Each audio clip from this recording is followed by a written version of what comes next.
Welcome back friends. இன்றைக்கி நம்ம ஒரு சூப்பரான ரெசிபி தாங்க பார்க்க போகிறோம். வீட்டிலையே இந்த மாதிரி தந்தூரி பைனாப்பிள் எப்படி பண்ணலாம் அப்படிங்கிறத நம்ம பார்க்கலாம்.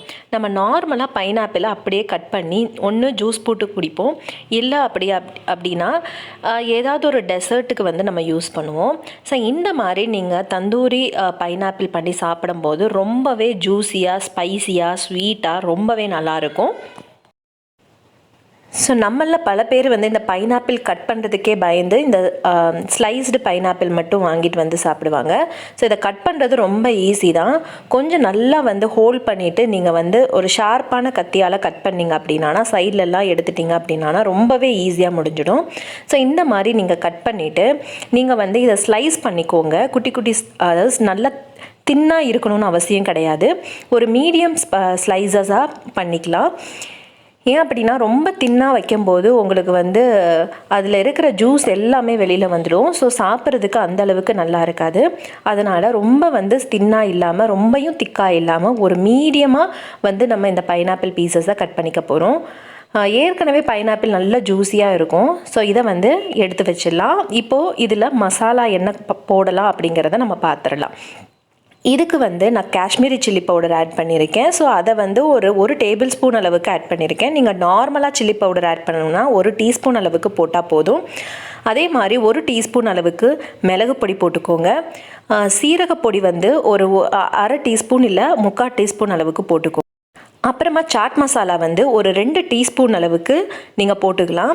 இந்த சாட் மசாலா வந்து ரொம்பவே நல்ல ஃப்ளேவர் கொடுக்கும் இந்த மேரினேஷனுக்கு.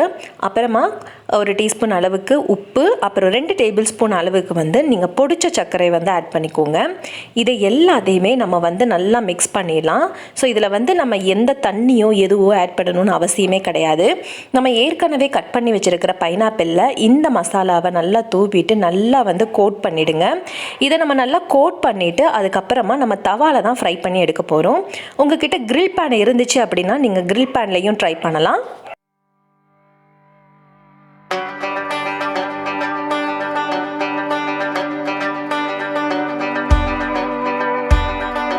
இப்போ பார்த்தீங்க அப்படின்னா நல்லா வந்து இதை கோட் பண்ணியாச்சு. அப்புறம் வந்து ஒரு தோசைக்கல்லில் வந்து கொஞ்சமாக பட்டரை வந்து நீங்கள் வந்து மெல்ட் பண்ணி விட்டுட்டு அதுக்கப்புறமா இந்த பீசஸை வைங்க. ரொம்ப நிறைய பட்டர் சேர்க்க வேண்டாங்க. நீங்கள் சேர்த்திங்க அப்படின்னா அந்த மசாலா வந்து அந்த பட்டரோட நல்லா வந்து வர ஆரம்பிச்சிரும். ஸோ அதனால் இதோட நல்லா வந்து கோட் ஆகாது, இதோட வந்து ரீட்டைன் ஆகாது. ஸோ அதனால் ஓரளவுக்கு ஒரு சின்ன ஸ்லைஸ் வந்து நீங்கள் பட்டர் சேர்த்தா போதும். இப்போ இதை பாருங்கள், 2 சைடும் வந்து நம்ம ஃப்ளிப் பண்ணி எடுத்துடலாம்.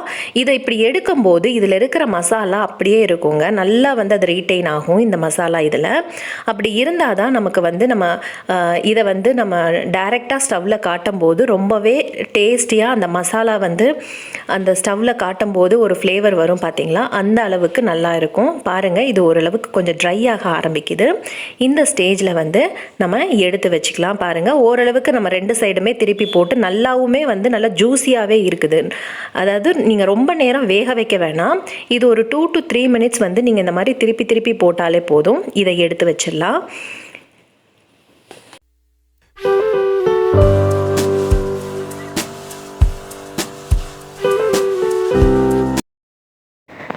இப்போ பார்த்தீங்க அப்படின்னா நீங்கள் உங்கள் கிரில் பேன் இருந்தால் கிரில் பேன்லேயே அழகாக பண்ணிடலாம். இல்லை அவன் இருந்தால் அவனில் கூட நீங்கள் வச்சுக்கலாம்.